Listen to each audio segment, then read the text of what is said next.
2024 से पहले हरियाणा की राजनीति का रंग बदल सकता है। दरअसल हरियाणा के पूर्व मुख्यमंत्री ओपी चौटाला ने कांग्रेस के साथ गठबंधन पर जो बयान दिया है वो चर्चा का विषय बन गया है और सवाल उठने लगे हैं कि क्या 2024 से पहले कांग्रेस और इनेलो का मिलन होगा।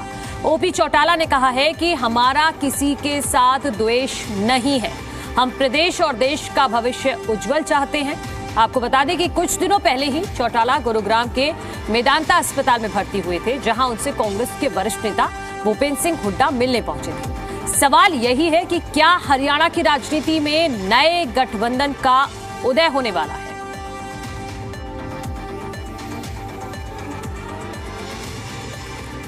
ओपी चौटाला ने जो बयान दिया है, एक लाइन में उन्होंने कहा है कि हमारा किसी के साथ भी द्वेष नहीं है, किसी के साथ भी कोई दुश्मनी नहीं है, बस देश और प्रदेश का भविष्य उज्जवल चाहते हैं। इसी बयान के बाद अब कयास लगाए जा रहे हैं कि इनेलो और कांग्रेस का मिलन हो सकता है, गठबंधन हो सकता है, क्योंकि ओपी चौटाला जब अस्पताल में थे तब उनसे मिलने नेता प्रतिपक्ष भूपेंद्र सिंह हुड्डा भी गए थे। तो इसी को लेकर जब उनसे सवाल पूछा गया तो उन्होंने ये स्टेटमेंट दिया है कि हमारी किसी से कोई दुश्मनी नहीं है। तो इसके बाद अब ये सवाल उठ रहा है कि क्या इनेलो और कांग्रेस का मिलन होगा, क्या हरियाणा की राजनीति में एक नया गठबंधन जन्म लेगा। साथ जाने का कोई मन बन रहा है क्या इनेलो का? हमारा किसी से कोई द्वेष नहीं है। हम तो ये चाहते हैं कि हरियाणा प्रदेश का ही नहीं, समूचे देश का भविष्य हो। आज आर्थिक मदद करना तो दूर, निरंतर कर्जा ले रहे हैं। कर्मचारियों को तनख्वाह देने के लिए भी हर महीने कर्ज लेना, पुराने कर्जे का ब्याज चुकाने के लिए भी कर्ज लेना पड़ता। तो आप उनसे ये सवाल पूछोगे तो अपने आप सारे बात का जवाब मिल जाएगा। और जी मीडिया संवाददाता रोहित हमारे साथ जुड़ गए हैं। रोहित, क्या मायने निकाले जाएं इस लाइन के कि हमारा किसी के साथ कोई द्वेष नहीं है? बैकग्राउंड जरा बताइएगा, सवाल क्या पूछा गया था इनसे? देखिए, ओम प्रकाश चौटाला जो कि इनेलो के एक कद्दावर नेता है, हरियाणा के पूर्व मुख्यमंत्री भी रह चुके हैं, वो कल हिसार दूरदर्शन केंद्र पर जो धरना चल रहा है उसको समर्थन देने के लिए पहुंचे थे। इसी बीच जब उनसे सवाल पूछा गया कि क्या कांग्रेस के साथ भविष्य की संभावनाएं हैं, तो इस सवाल का जवाब देते हुए उन्होंने यही बोला कि हमारा किसी से द्वेष नहीं है। मसलन सीधे तौर पर इस तरह से एक पॉलिटिशियन की बातें होती हैं और संकेत जिस तरह के उनकी तरफ से दिए गए हैं, क्योंकि मिशन 2024 की अगर बात कर ली जाए, हरियाणा विधानसभा के चुनाव की बात कर ली जाए या फिर लोकसभा की बात कर ली जाए, तो वो नजदीकी है, वक्त नजदीकी है।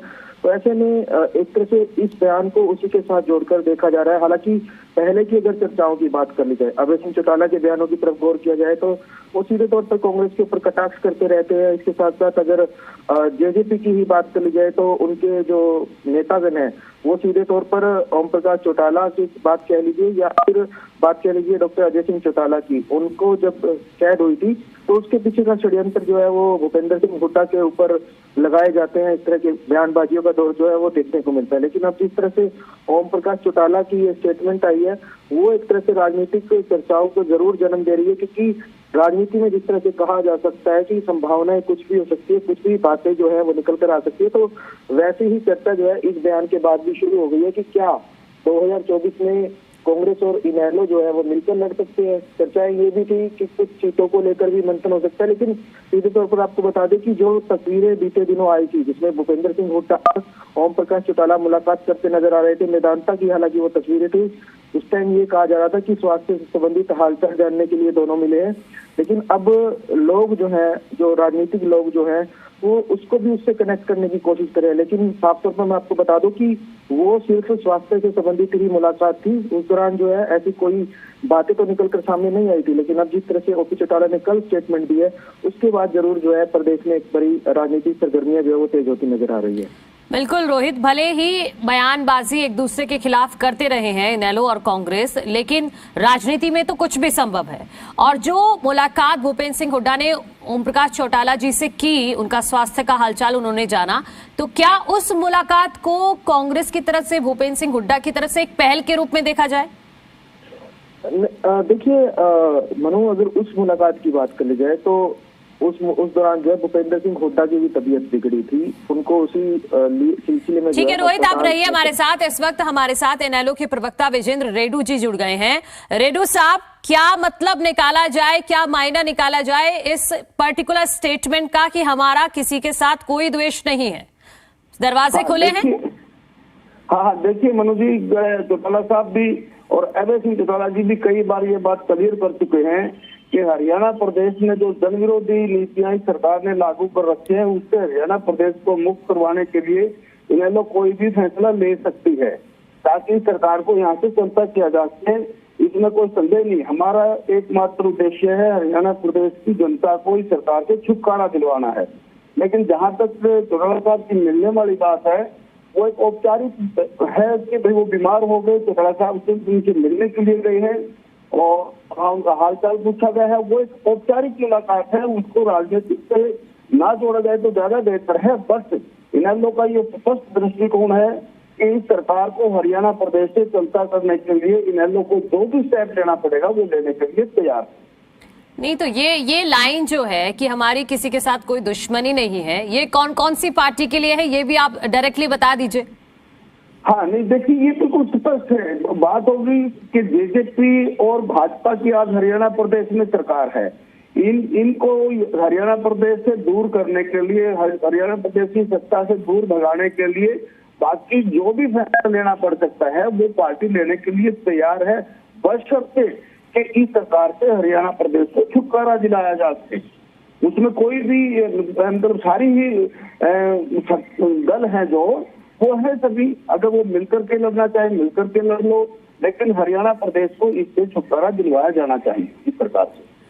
रेड्डू साहब, क्या ये तीसरे मोर्चे के लिए ये स्टेटमेंट दिया गया है? क्योंकि तीसरे मोर्चे की बात भी आप लोगों की तरफ से लगातार करी जाती रही है समय समय पर। हाँ देखिए मनु जी, आपको ध्यान होगा जब फतेहाबाद में हमारे लास्ट ईयर की रैली थी 25 सितंबर की, इससे हम बहुत वरिष्ठ नेता जो है ना देश से आए थे, सारे के सारे काफी सारे आए थे गुजरात, और वहाँ पर तीसरे मोर्चे की शुरुआत की जानी थी।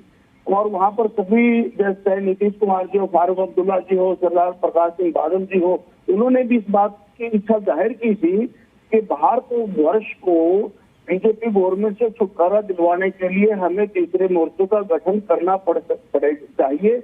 और उसके शुरुआत फतेहाबाद रैली से इंडियन नेशनल लोकदल पार्टी की तरफ से शुरू की जा चुकी है। और आज समय की आवश्यकता को देखते हुए बिल्कुल आपने सही कहा ये कि तीसरे मोर्चे की एक शुरुआत जो फतेहाबाद रैली में चली थी उसको आगे बढ़ाए जाने का काम किया जा सकता है। और उसी लाइन पर चले हुए भी है चौधरी ओम प्रकाश चौटाला जी। उनका प्रयास है कि देश में एक तीसरे मोर्चे की जरूरत है, क्योंकि जिस प्रकार से कांग्रेस पार्टी भी एक इतना वो स्टैंड नहीं ले पा रही है, इतनी अच्छे तरीके से नहीं चल पा रही है और बीजेपी से देश परेशान है। ऐसी जन विरोधी नीतियां बीजेपी ने लागू करने का काम किया है, चाहे वो कृषि कानून लेकर के आए थे, चाहे अग्निपथ लेकर के आए थे, चाहे ओल्ड पेंशन की बात मैं करूं, तो इस तरह की सारी स्कीमों का फायदा जनता को दोबारा से मिले, इसके लिए मोदी सरकार को देश से भी भगाने का काम किया जाना है और उसके लिए तीसरे मोर्चे की सख्त जरूरत है। इसलिए तीसरे मोर्चे की शुरुआत इसको हम कह सकते हैं। रेड्डू साहब, एक तरफ ओम प्रकाश चौटाला जी कहते हैं कि हमारी किसी से कोई दुश्मनी नहीं है, अभी कल ही का ट्वीट है अभय चौटाला जी का जो ओपीएस को लेकर कांग्रेस को जिम्मेदार ठहरा रहे हैं, तो ये विचारधारा कैसे मैच होगी? नहीं देखिए, ये तो इतिहास है, रिकॉर्ड की चीजें हैं कि 2006 में हरियाणा में कांग्रेस पार्टी ने लागू की थी। माननीय भूपेंद्र सिंह हुड्डा जी मुख्यमंत्री होते थे और केंद्र में, हालांकि केंद्र गवर्नमेंट ने ये कह करके ओपीएस हटाने का काम किया था कि स्टेट की मर्जी है वो लागू करे या ना करे, लेकिन इसके बावजूद भी कांग्रेस ने इसको लागू किया और बड़ी तत्परता के साथ लागू करने का काम किया था कांग्रेस ने। लेकिन हालात जो ना मजबूर करते हैं, परिवर्तनशील होता है समय। आज जरूरत है इस चीज की कि पुरानी गलतियों को भूल करके हमें नए सिरे से गठबंधन बना करके प्रदेश को भाजपा मुक्त बनाने का काम करना पड़ेगा। तो ऐसी पुरानी गलतियों को शासन आने के बाद फिर सुधारा जाएगा। अभय सिंह चौटाला जी ने स्पष्ट कर दिया है कि हमारी सरकार बनती है, अकेले की सरकार बनती है या मिल करके सरकार बनती है तो हम ओल्ड पेंशन स्कीम को लागू करेंगे। वो कांग्रेस ने गलती की थी, इसमें कोई संदेह नहीं है, लेकिन गलती को सुधारा भी जा सकता है और यदि इनेलो की सरकार बनती है तो ओपीएस को लागू किया जाएगा दोबारा से। रेड्डू साहब, अगर हाथ से हाथ मिलाने की तैयारी आप कर रहे हैं तो दिल से दिल भी तो मिलाना पड़ेगा ना। समय बड़ा बलवान होता है और समय बड़ा ताकतवर होता है। जैसी हालात यदि इस तरह के पैदा हो जाते हैं तो हाथ से हाथ भी मिलेगा और दिल से दिल भी मिलेगा, तभी जो है ना प्रदेश का भला होगा, तभी प्रदेश में विकास होगा। वो समय बड़ा शक्तिशाली है, हालात के अनुसार सब कुछ मिलाना भी पड़ता है और मिला भी लेना चाहिए।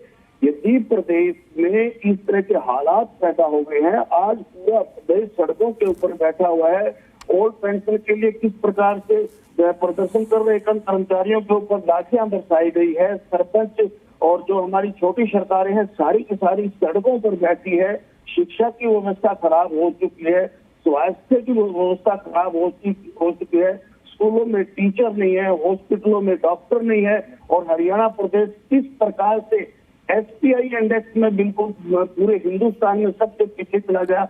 आज हरियाणा का प्रत्येक नागरिक असुरक्षित है और वो भी इतना असुरक्षित है कि पूरे देश में सबसे पीछे हमारा चला गया है। तो इस वजह से इन सारी चीजों से प्रदेश को सुरक्षित करने के लिए सब कुछ संभव है। ठीक है, आप कह रहे हैं सब कुछ संभव है। रेड्डू साहब, आप बने रहिए हमारे साथ बीजेपी के प्रवक्ता विजेंद्र चौहान जी भी जुड़ गए हैं। चौहान जी, स्वागत है आपका जी दिल्ली एनसीआर हरियाणा पर। चौहान साहब कह रहे, रेड्डू साहब कह रहे हैं कि बीजेपी और जेजेपी के गठबंधन को हटाने के लिए कुछ भी संभव है, और अब ओम प्रकाश चौटाला जी ने भी कह दिया है कि हमारी किसी से कोई दुश्मनी नहीं है।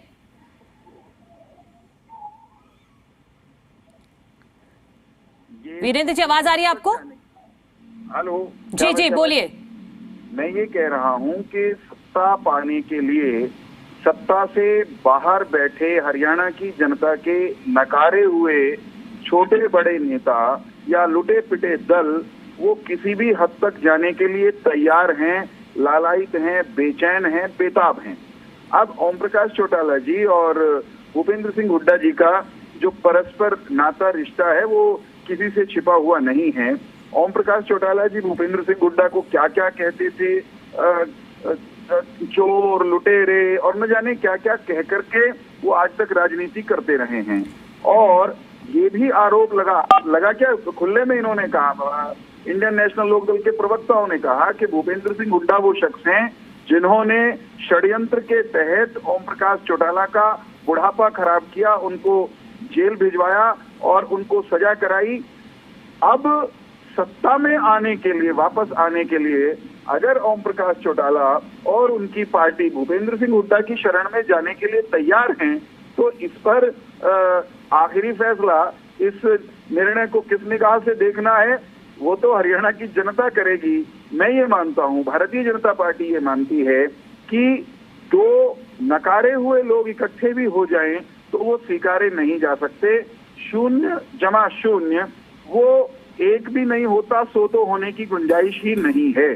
तो दोनों के एक साथ आ जाने से कुछ हासिल इनको हो जाता है, मुझे लगता नहीं है। ठीक है, रेड्डू साहब आप भी बने रहिए। चौहान साहब आप भी हमारे साथ। कांग्रेस की तरफ से बजरंग दास गर्ग जी जुड़ गए हैं। बजरंग जी, स्वागत है आपका जी दिल्ली एनसीआर हरियाणा पर। बजरंग जी, विजेंद्र चौहान जी कह रहे हैं, जो बीजेपी के प्रवक्ता हैं, कि कोई खासा फर्क नहीं पड़ेगा, आप चाहे इनेलो के साथ जाइए, बाकी किसी पार्टी के साथ आप जाइए, क्योंकि आपको ऑफर दे रहे हैं ओम प्रकाश चौटाला जी। साफ तौर पर कह रहे हैं कि हमारी किसी से कोई दुश्मनी नहीं है। क्या प्रतिक्रिया?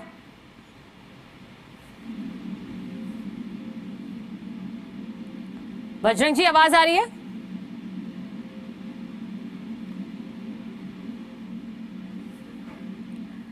ठीक है, बजरंग जी की मैं रिएक्शन लूंगी, उनका प्रतिक्रिया लूंगी, लेकिन विजेंद्र चौहान साहब, आप पर भी आरोप लगते हैं कि आपने भी तो सत्ता के लिए जेजेपी के साथ गठबंधन किया ना?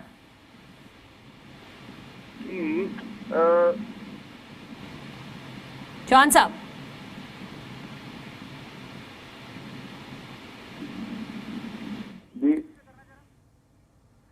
विजेंद्र जी, आवाज आ रही है आपको? ठीक है, इस पे मैं रिएक्शन विजेंद्र जी से ले लेती हूँ। रेड्डू साहब, वो कह रहे हैं कि कोई फर्क नहीं पड़ने वाला है और सत्ता के लिए आप इस तरह का कदम उठा रहे हैं, ये भी आरोप आप पर लग रहा है।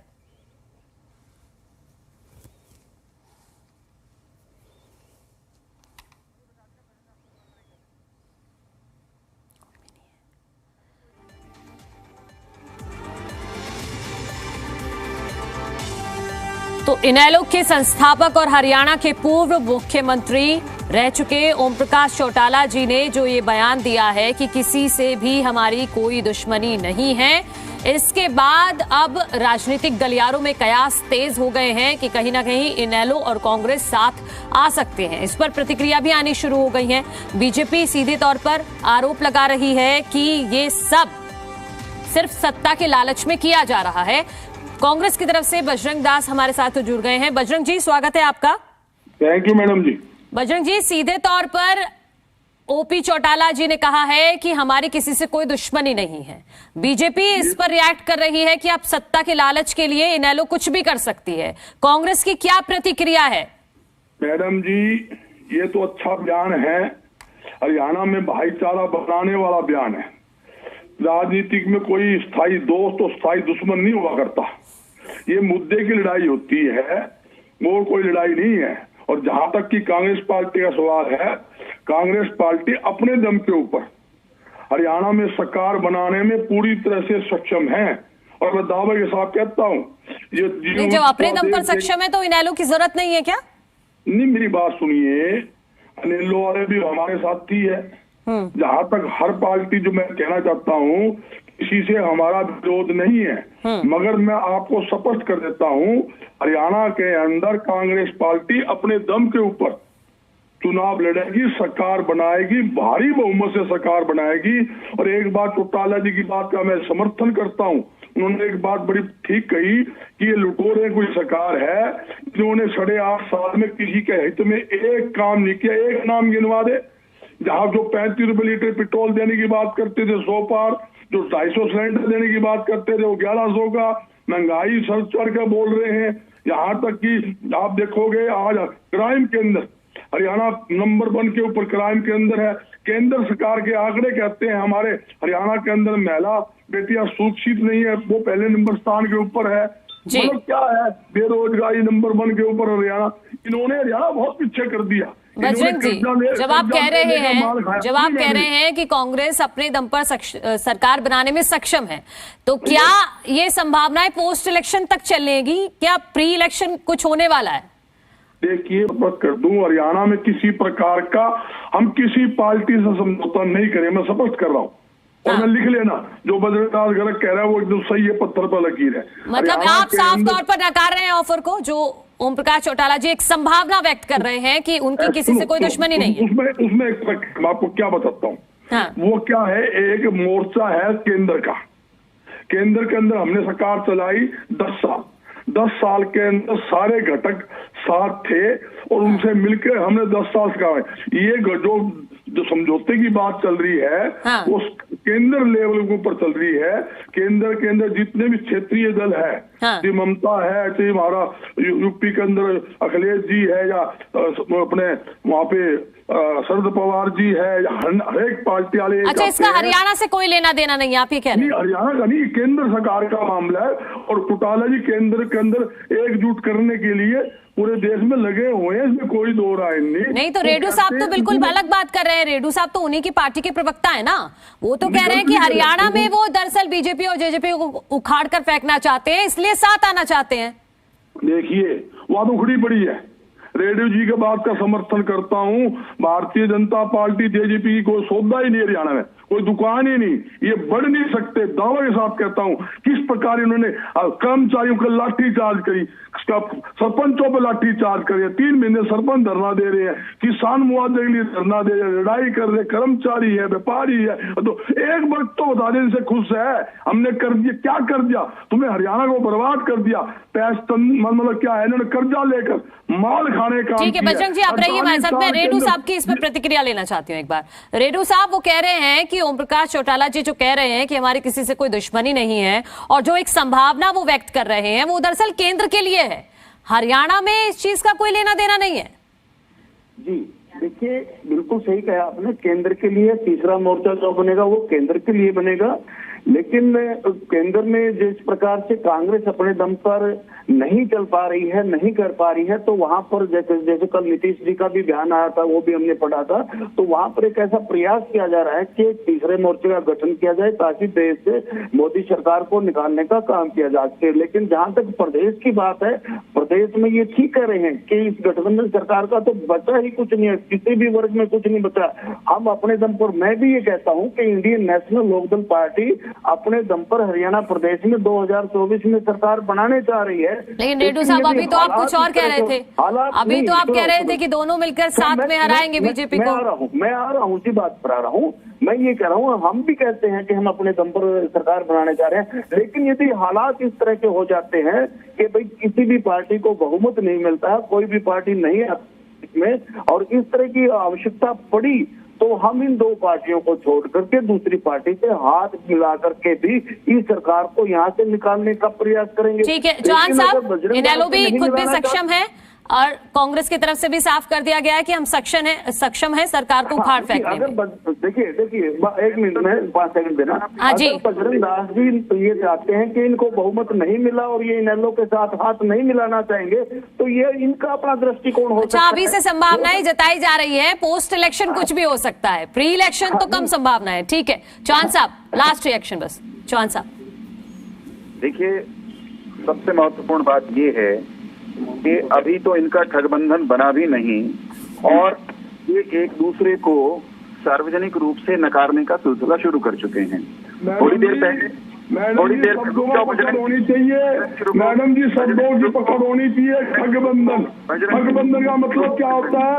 रेड्डू जी बताना, ठगबंधन क्या होता है बताना इनको। ठगबंधन, लूटमंडल क्या होता है? तो ये अच्छी तरह जानते, ऐसी वर्डिंग नहीं करी थी। ये प्रवक्ता है मेरे साथी वीरेंद्र। बजरंग जी प्लीज, बस 10 सेकंड और मेरे पास वक्त की कमी है। वीरेंद्र जी का एक कमेंट आने दीजिए प्लीज। बजरंग जी, वीरेंद्र जी देखिए, जिस ठगबंधन को बनाने की ये बात कर रहे हैं उसका हाल आपने अभी की अपनी चर्चा में किया। दोनों के दोनों अपने दम पर सरकार बनाने के शेख चिल्ली वाले ख्वाब देख रहे हैं।